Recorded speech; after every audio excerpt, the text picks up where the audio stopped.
Ce que vous allez entendre va briser 2000 ans de mensonges. Spinoza l'a prouvé mathématiquement. Pourquoi l'Église a-t-elle banni le livre d'Enoch en 364 après J.C. Ce texte, préservé par les Éthiopiens pendant 16 siècles, contient la preuve irréfutable que des anges ont pris forme physique, se sont unis à des femmes humaines, engendrant les Néphilim, des géants atteignant jusqu'à 137 mètres de haut. Mais voici ce que personne ne vous a dit. Des archéologues ont découvert des squelettes de 4 mètres en Irak. Le gouvernement a tout confisqué en 48 heures. Les os ont été transportés dans un bunker militaire. Les scientifiques ont été contraints au silence. Et le Vatican. Le Vatican possède une équipe entière dédiée à la suppression de découvertes archéologiques confirmant le livre d'Enoch. Dans son traité théologico-politique, Spinoza a démontré que lorsqu'une institution religieuse bannit un texte, c'est parce qu'il contient des vérités qui menacent son pouvoir. Et le livre d'Enoch, il n'a pas seulement été banni, il a été déclaré hérétique, puni de mort. Pourquoi? Parce qu'il prouve que nous ne sommes pas seuls. Nous ne l'avons jamais été. Première partie. La conspiration du concile de Laodicée, en 364, après J.C. Lors du concile de Laodicée, 59 évêques se sont réunis en secret, l'ordre du jour officiel. Définir le canon biblique, le véritable enjeu. Éliminer tout texte prouvant l'existence physique de créatures non humaines interagissant avec l'humanité. Le livre d'Enoch était le premier sur la liste. Mais pourquoi spécifiquement Enoch? Parce qu'Enoch n'était pas seulement un prophète, il était le témoin oculaire. Enoch, arrière-grand-père de Noé, a vécu 365 ans et a été emporté par Dieu. Mais ce que l'Église a caché, c'est que Enoch a tout documenté. Il a documenté les noms des 200 anges descendus sur le mont Hermon. Il a documenté leur technique de matérialisation physique. Il a documenté le processus génétique par lequel ils se sont unis à des femmes. Et plus important encore, il a documenté l'endroit où leurs descendants géants ont été enterrés. Spinoza a découvert que l'Église éthiopienne avait conservé le livre d'Enoch, parce qu'ils le savaient. Ils l'ont toujours su. En Éthiopie, existent des traditions orales vieilles de 3000 ans qui parlent des fils du ciel qui marchaient parmi eux. Révélation archéologique supprimée. En 2002, une équipe d'archéologues américains et irakiens a fait une découverte au nord de l'Irak qui allait tout changer. Lors de fouilles de routine, ils ont trouvé une chambre funéraire. À l'intérieur, 12 squelettes. Mais ce n'étaient pas des squelettes humains normaux. Le plus petit mesurait 3,7 mètres, le plus grand 4,3 mètres. La structure osseuse était différente. La densité était 3 fois supérieure à la normale. Les crânes avaient un volume crânien 40% plus important. Et il y avait autre chose, des marqueurs génétiques ne correspondant à aucun groupe ethnique connu. En 72 heures, le site a été isolé. Des forces spéciales américaines sont arrivées. Les archéologues ont été évacués. Les squelettes ont disparu. Puis, le silence. Mais l'un des archéologues, avant d'être réduit au silence, a réussi à envoyer des photos à un collègue en Allemagne. Les photos ont circulé pendant 3 jours sur le dark web avant de disparaître. Ceux qui les ont vus le confirment. Les squelettes avaient 6 doigts à chaque main, exactement comme le livre d'Enoch décrit les Néphilims, l'application des mathématiques de Spinoza. Dans son éthique, Spinoza a démontré géométriquement que tout ce qui existe est substance ou mode de la substance. Si les anges existent, ils sont nécessairement substance. S'ils sont substance, ils peuvent interagir physiquement avec d'autres substances. L'Église a violemment rejeté cela. Pourquoi? Parce que si les anges peuvent matérialiser des corps, alors les hiérarchies célestes ne sont pas seulement spirituelles, elles sont physiques. Et si elles sont physiques, où sont-elles maintenant?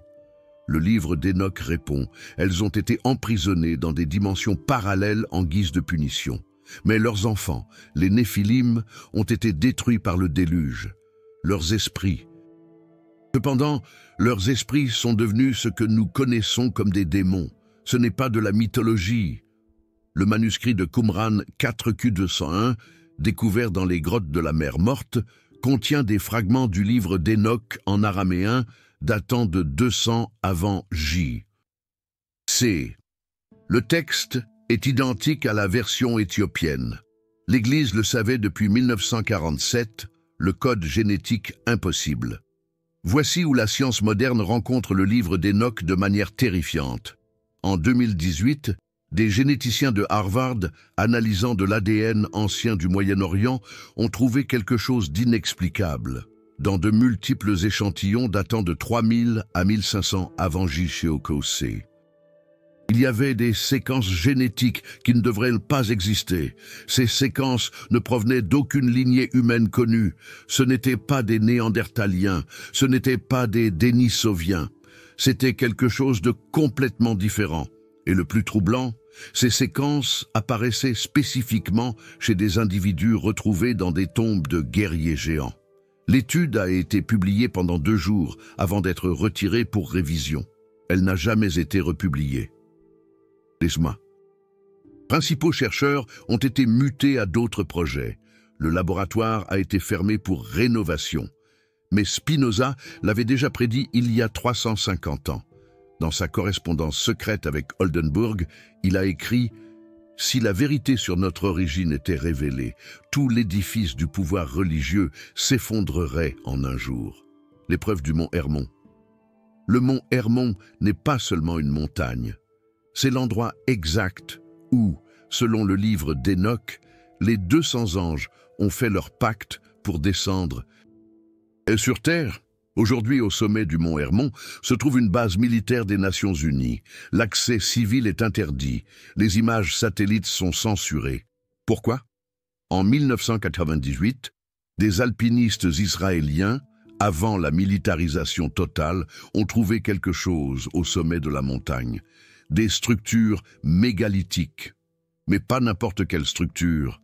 Des plateformes circulaires en pierre, chacune mesurant exactement 13,7 mètres de diamètre. Le même nombre apparaît dans le livre d'Enoch comme la mesure sacrée des vigilants. Il y avait 20 de ces plateformes, alignées astronomiquement avec une précision impossible pour l'époque, datation au carbone 4000 avant J. C'est exactement la période qu'Enoch décrit, le manuscrit interdit du Vatican.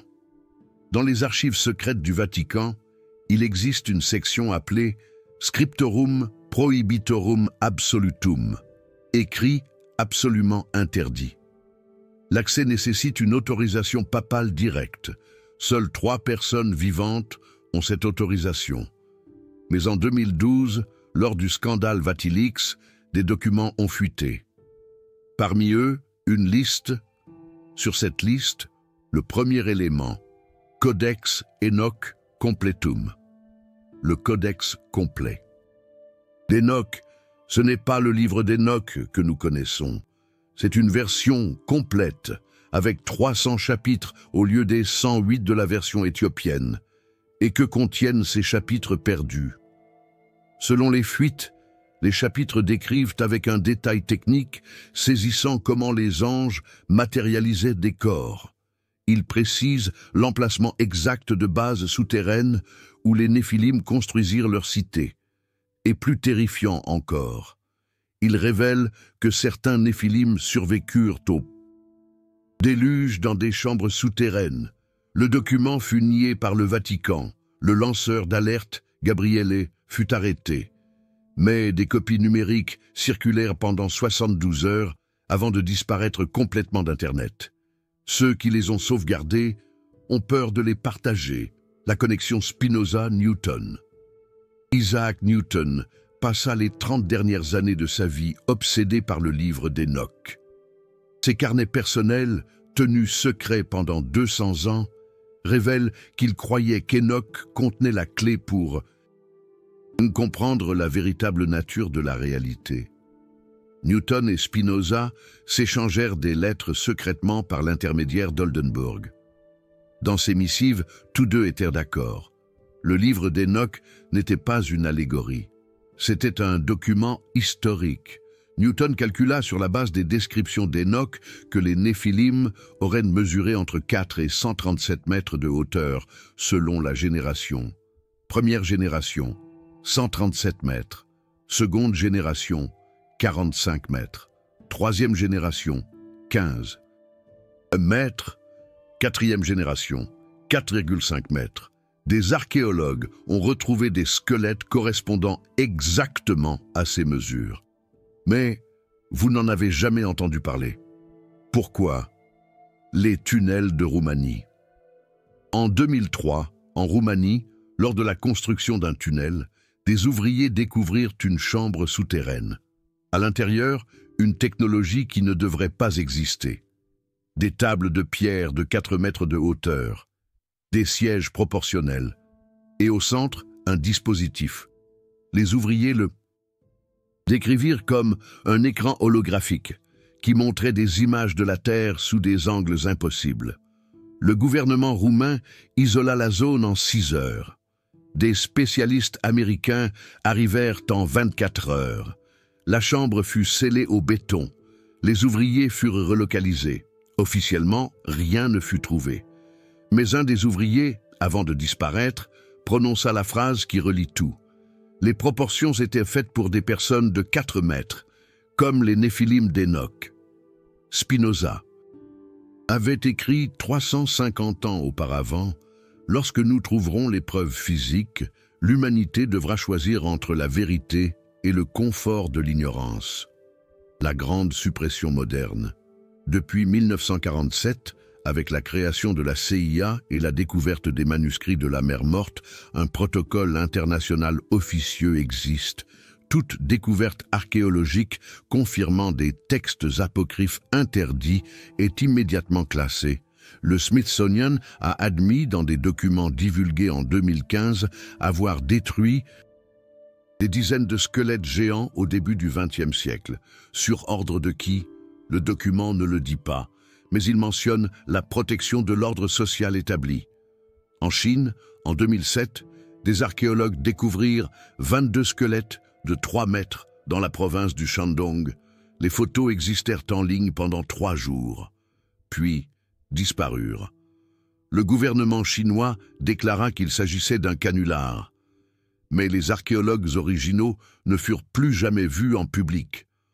Au Pérou, des momies à crâne, allongées avec un volume crânien impossible pour les humains, furent redécouvertes. L'ADN testé dans des laboratoires indépendants révéla des mutations inconnues. Les laboratoires furent fermés, les scientifiques réduits au silence. Le modèle de la suppression. Spinoza identifia le modèle en 1670. Là où il y a suppression systématique, il y a vérité cachée. Le modèle est toujours le même. 1. Découverte archéologique inexplicable. 2. Fuite initiale d'informations. 3. Intervention gouvernementale en 24 à 72 heures. 4. Confiscation des preuves. 5. Discrédit des témoins. 6. Silence total des médias traditionnels. 7. Disparition des preuves numériques. Ce modèle s'est répété 147 fois depuis 1950, toujours impliquant la même chose, des preuves physiques de l'interaction d'êtres non humains avec des humains dans le passé. La prophétie d'Enoch accomplie. Le livre d'Enoch contient une prophétie terrible. Dans les derniers jours, la vérité sur les veilleurs sera révélée et l'humanité devra choisir. Nous vivons ces jours-là maintenant. En 2017, le Pentagone admit l'existence d'OVNI. En 2020, il publia des vidéos d'objets défiant les lois de la physique. En 2023, des officiers militaires témoignèrent au Congrès sur des technologies non humaines. Mais ce qu'ils ne disent pas, c'est la connexion.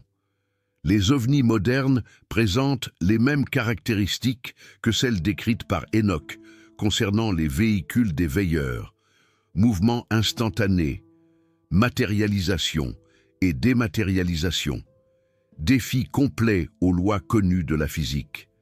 Spinoza prédit, lorsqu'ils reviendront, ils utiliseront la même une technologie qu'ils ont toujours utilisée, et l'humanité, ayant oublié l'histoire, les recevra à nouveau comme des dieux. La preuve génétique finale. En 2020, une étude génétique révolutionnaire fut supprimée après 3 jours de publication. L'étude analysait l'ADN de populations isolées à travers le monde. La découverte, 3% de la population mondiale porte des marqueurs génétiques anormaux. Ces marqueurs apparaissent spécifiquement dans les familles ayant des traditions orales sur des ancêtres géants ou des descendants des dieux. Plus troublant, ces marqueurs sont actifs. Ils produisent des protéines qui ne devraient pas exister dans le génome humain. Des protéines qui affectent la taille, la densité osseuse et les capacités cognitives. L'étude suggérait qu'il s'agissait de vestiges génétiques des Néphilim, dilués au fil des millénaires, mais toujours présents, toujours actifs, toujours transmis de génération en génération. L'Église l'a toujours su. C'est pourquoi l'Inquisition était obsédée par les lignées de sang. C'est pourquoi les familles royales tenaient des généalogies obsessionnellement détaillées. C'est pourquoi certaines lignées ont été systématiquement exterminées à travers l'histoire. Les géants de Patagonie. Fernand de Magalhães, en 1520, documenta des rencontres avec des géants en Patagonie. Ces journaux originaux, conservés aux Archives nationales de Madrid, décrivent des êtres de 4 mètres de hauteur. L'histoire officielle dit qu'il s'agissait d'exagération, mais il y a un problème. En 1960, des archéologues espagnols découvrirent des ossements en Patagonie. Ils mesuraient entre 3,5 et 4,2 mètres. Les ossements furent envoyés à Madrid, puis disparurent. Le rapport officiel fut modifié. Les ossements n'ont jamais existé. Mais le journal de Magellan contient un détail qui relie tout. Il mentionne que les géants parlaient une langue qui ressemblait à l'Énochien, la langue d'Enoch. Spinoza étudia ces journaux. Conclusion, les Néphilim ne furent pas complètement détruits. Certains survécurent dans des terres lointaines, diminuant à chaque génération jusqu'à être absorbés ou exterminés. L'opération Paperclip cachée. Tout le monde connaît l'opération Paperclip, les scientifiques nazis emmenés aux États-Unis après la Seconde Guerre mondiale. Mais il existait une division secrète de cette opération, jamais officiellement reconnue. Lahnenerbe, la division occultiste SS, avait trouvé quelque chose au Tibet en 1938. Des documents mentionnant les fils du ciel et leur technologie, des squelettes dans des cavernes de l'Himalaya, des artefacts qui défiaient toute explication. Ces découvertes furent confisquées par les Américains en 1945. Les scientifiques qui les étudièrent firent partie d'une paperclip parallèle. Leur travail ? Comprendre la technologie décrite dans le livre d'Enoch, un ouvrage énigmatique qui, selon certains, recèle les clés de progrès technologiques impossibles. Le résultat, des avancées technologiques fulgurantes, incroyables, des transistors, des lasers, la fibre optique, des technologies apparues, semble-t-il, de nulle part, dans les années 50 et 60. L'ordinateur du Vatican.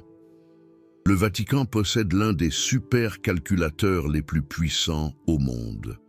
Officiellement, il sert à la numérisation d'archives.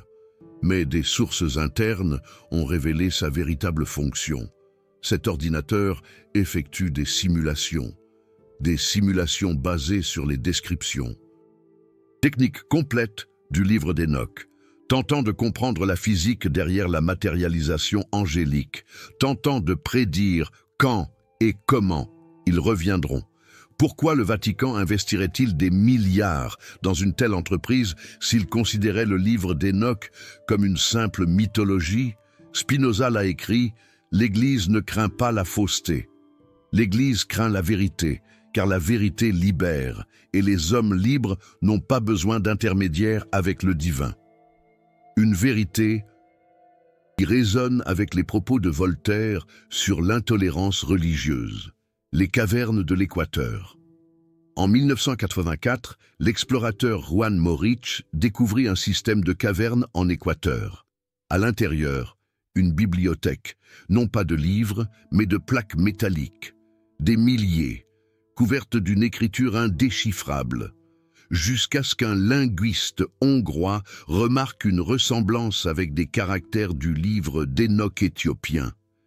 Les plaques contenaient la même histoire, des anges descendants, se croisant avec des femmes, engendrant des géants, mais avec beaucoup plus de détails. Les plaques décrivaient des bases souterraines à des coordonnées spécifiques, une technologie de manipulation génétique, des méthodes de construction mégalithiques et un avertissement.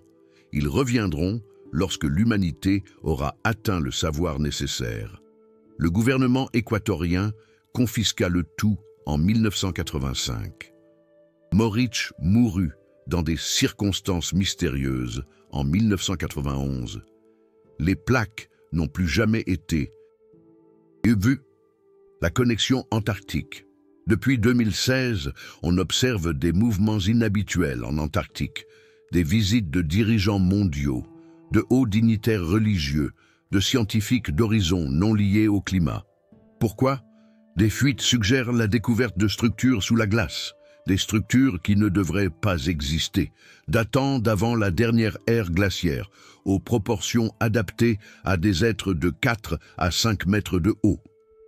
Le livre d'Enoch mentionne que certains néphilim se sont réfugiés dans les terres de glace éternelle avant le déluge. L'Antarctique serait-il ce refuge? Spinoza, analysant des cartes anciennes comme celle de Piri Reis, a conclu que des civilisations prédiluviennes connaissaient de l'Antarctique sans glace. Comment? La seule explication, un savoir transmis par les veilleurs. Une hypothèse fascinante qui ouvre des perspectives vertigineuses sur l'histoire de l'humanité. Le protocole Magog. Dans des documents divulgués par la NSA en 2013, Edward Snowden a révélé bien plus que de l'espionnage. Parmi les archives, des références à un protocole Magog, un plan d'urgence pour le contact avec des entités non humaines d'origine ancienne. Le protocole mentionne spécifiquement le livre d'Enoch comme document de référence principal. Il décrit les procédures pour identifier si les entités sont des veilleurs originaux, des hybrides néphilim ou des vestiges. Pourquoi la NSA aurait-elle un protocole basé sur un livre mythologique, banni il y a 1600 ans? Une question qui exige une réponse. Le réseau de suppression mondiale. Il existe un réseau informel mais puissant de suppression. Musées, universités, gouvernements, tous y participent, consciemment ou non.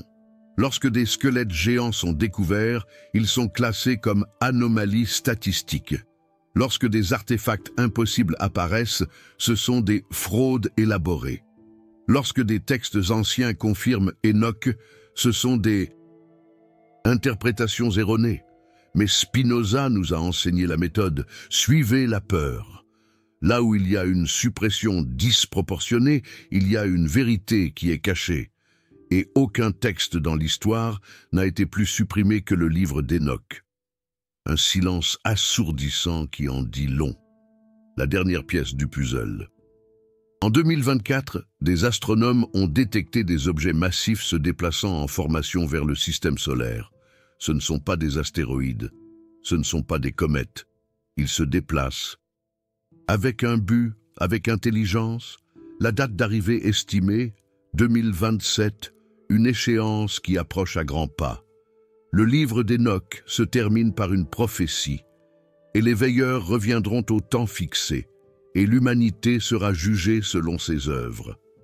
Spinoza a ajouté « Et lorsqu'ils reviendront, seuls ceux qui connaissent la vérité seront prêts. » Une mise en garde glaçante. Conclusion dévastatrice. Vous savez maintenant pourquoi le livre d'Enoch a été banni. Non pas parce qu'il est faux, mais parce qu'il est vrai, terriblement, inévitablement vrai. L'Église a bâti 2000 ans de pouvoir sur le mensonge, que nous sommes le centre de la création, que nous sommes spéciaux, uniques, choisis. Mais Enoch prouve le contraire. Nous sommes une expérience, un hybride, le résultat de manipulations génétiques par des êtres que l'Église a transformés en anges pour maintenir le contrôle. Les squelettes existent, l'ADN anormal existe, les structures mégalithiques existent, les bases souterraines existent, les textes supprimés existent, les preuves sont partout, mais l'humanité a choisi le confort du mensonge, à la terreur de la vérité. Spinoza nous a laissé le chemin. Ne riez pas, ne pleurez pas, ne jugez pas, comprenez seulement. Et lorsque vous comprenez que le livre d'Enoch est de l'histoire et non de la mythologie, tout change, tout, pour toujours. Ce que vous ferez de cette connaissance, c'est à vous de décider. Mais souvenez-vous, une fois que vous savez, vous ne pouvez plus ignorer. Et ils savent que vous savez, fin de la première partie. Partie 2, les révélations finales qui détruisent tout, le secret des archives, Black Vault, John Greenwald Jr. Le créateur du Black Vault a obtenu grâce au Freedom of Information Act plus de 3 millions de pages de documents classifiés. Parmi eux, une section entière dédiée aux anomalies anthropologiques. Dans ces documents, des références constantes à des découvertes archéologiques qui contredisent le paradigme établi. Des squelettes aux proportions impossibles. Des artefacts à la technologie inexplicable. Et toujours, le même ordre. Classé, confisqué, nié. Un document de 1952 mentionne spécifiquement découverte au Nevada correspondant aux descriptions du texte d'Enoch, protocole de suppression activé. Spinoza avait déjà averti. L'État et l'Église sont alliés dans la suppression de la vérité, car tous deux dépendent de l'ignorance des masses pour maintenir le pouvoir. Une alliance dangereuse. Le complot des musées. Saviez-vous que le Smithsonian Institution a été poursuivi en 2014 par la Cour suprême américaine? Le motif officiel, destruction de Bunsen-Dunzero. Un patrimoine historique. Le motif réel, révélé pendant le procès, la destruction systématique de milliers de squelettes géants entre 1900 et 1960. Un lanceur d'alerte du musée a présenté des documents prouvant qu'il existait une politique officielle. Tout squelette humain de plus de 2,5 mètres devait être décatalogué et éliminé. Les documents mentionnaient des ordres venant d'autorités supérieures préoccupées par les implications théologiques. En d'autres termes, l'Église. Pendant le procès, une photo a été présentée. Elle montre des employés du Smithsonian en 1895 aux côtés d'un fémur humain de 1,5 mètre, ce qui signifierait un humain d'environ 4,2 mètres de hauteur. La photo a été déclarée irrecevable pour des raisons jamais expliquées. Un mystère supplémentaire, les tunnels de Buscegui. En 2003, le département 0 roumain, sa division secrète dédiée au paranormal, découvrit quelque chose dans les monts Buscegui qui allait changer à jamais le cours de l'histoire. Un complexe de tunnels, mais pas des tunnels ordinaires, des tunnels aux parois parfaitement lisses, comme coupés au laser, une prouesse impossible avec les technologies connues, une datation estimée à 50 000 ans. À l'intérieur de ces tunnels, une salle, des tables de 3,5 mètres de haut, et sur l'une d'elles, un dispositif. Lorsqu'activé, il projetait des hologrammes révélant l'histoire réelle de la Terre. Ces images montraient des êtres de 4 à 5 mètres interagissant avec des humains primitifs, les instruisant en agriculture, en astronomie, en construction. Exactement comme le livre d'Enoch décrit les vigilants instruisant l'humanité. La CIA arriva en 72 heures. Des négociations avec le gouvernement roumain durèrent des années. Aujourd'hui, le site est sous contrôle militaire conjoint roumano-américain. L'accès y est totalement interdit. Mais un des scientifiques roumains d'origine, avant d'être réduit au silence, confirma ce que nous avons vu ou prouve que le livre d'Enoch est un document historique, non religieux. La connexion CERN, le CERN, le plus grand accélérateur de particules au monde, recèle un secret. Ce n'est pas une question de physique des particules, c'est bien plus ancien. Dans des documents internes divulgués en 2016, des références à un projet Néphilim, l'objectif officiel, étudier des anomalies génétiques anciennes par le biais de simulations quantiques. Le véritable objectif, comprendre la physique derrière la matérialisation décrite dans le livre d'Enoch. Pourquoi le CERN possède-t-il une statue de Shiva, le destructeur, à son entrée? Pourquoi ont-ils simulé un rituel de sacrifice humain en 2016? Pourquoi le logo du CERN, lorsqu'il est pivoté, forme le nombre 666? Spinoza nous a mis en garde. Lorsque la science s'unit à l'occultisme, c'est qu'elle a découvert quelque chose qu'elle ne peut expliquer seule. Les cartes impossibles. La carte de Piri Reis de 1513 montre l'Antarctique sans glace. Or, l'Antarctique n'a été découvert qu'en 1820, et nous n'avons confirmé la présence de terre sous la glace qu'avec le radar en 1958. Comment Piri Reis le savait-il? Il affirmait avoir copié des cartes plus anciennes, des cartes qui dataient d'avant le grand déluge, des cartes qui montraient le monde tel qu'il était lorsque les Néphilim arpentèrent la terre. Mais il y a plus, la carte de Ronce. Pin de 1531, la carte de Mercator de 1538, toutes montrent l'Antarctique avec des détails impossibles pour l'époque. Le livre d'Enoch mentionne que les vigilants enseignèrent la cartographie aux humains. Ils leur apprirent à cartographier non seulement la Terre, mais aussi les terres au-delà de la Grande Glace. En 2012, des satellites utilisant un radar à pénétration de sol ont découvert sous la glace antarctique des structures géométriques parfaites, des pyramides, bien plus grandes que celles d'Égypte, et bien plus anciennes, la prophétie du retour.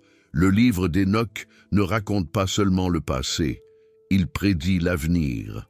Et ces prédictions se réalisent maintenant, lorsque la connaissance augmentera et que les hommes voleront comme des oiseaux. Réalisées, lorsqu'ils parleront à travers le vide spatial. Réalisées, lorsque la Terre se réchauffera et que la glace fondra. En train de se produire, alors les vigilants reviendront. Le Pentagone a admis en 2023 que les ovnis sont réels et manifestent une technologie des siècles d'avance.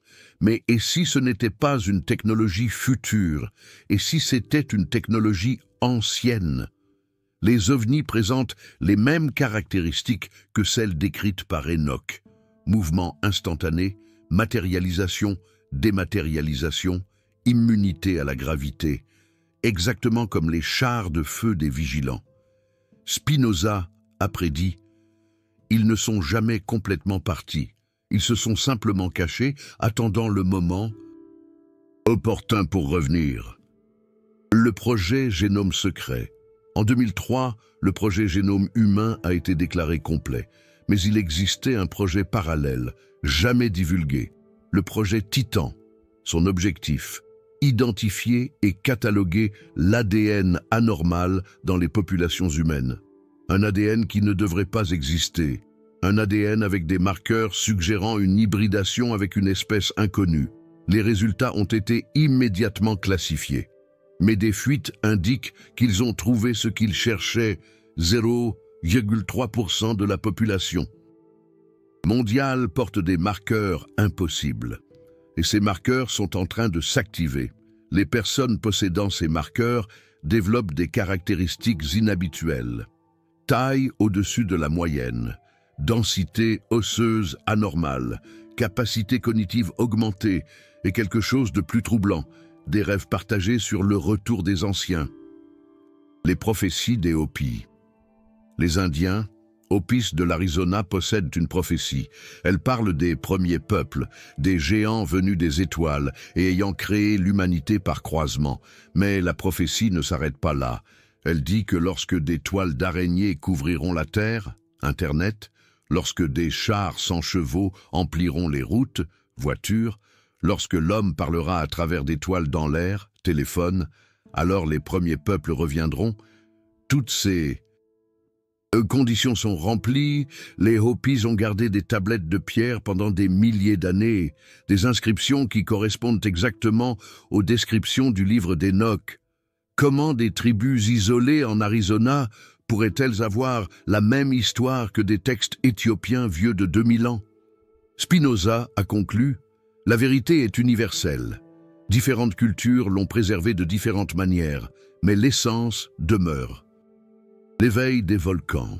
Quelque chose d'étrange se produit avec les volcans du monde. Depuis 2020, l'activité volcanique a augmenté de 400%. Mais ce n'est pas seulement l'augmentation, c'est où cela se produit. Mont Hermon, activité sismique sans précédent. Mont Ararat, où l'arche a atterri. Tremblement constant. Mont Sinaï, émission de gaz inexplicable.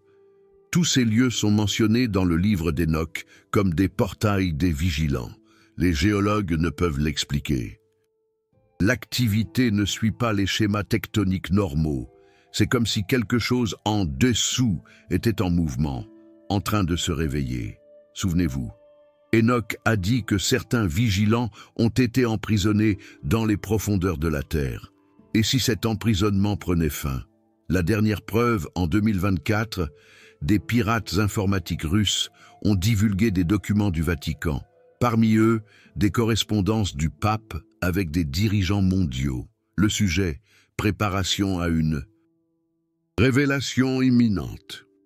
Les documents mentionnent que le Vatican possède des preuves physiques irréfutables de l'existence des Néphilim, des corps préservés, de l'ADN testé, des technologies récupérées. Mais, plus important encore, ils savent que le retour est imminent, et ils se préparent depuis des décennies. Pourquoi pensez-vous que le pape François a parlé de baptiser des extraterrestres?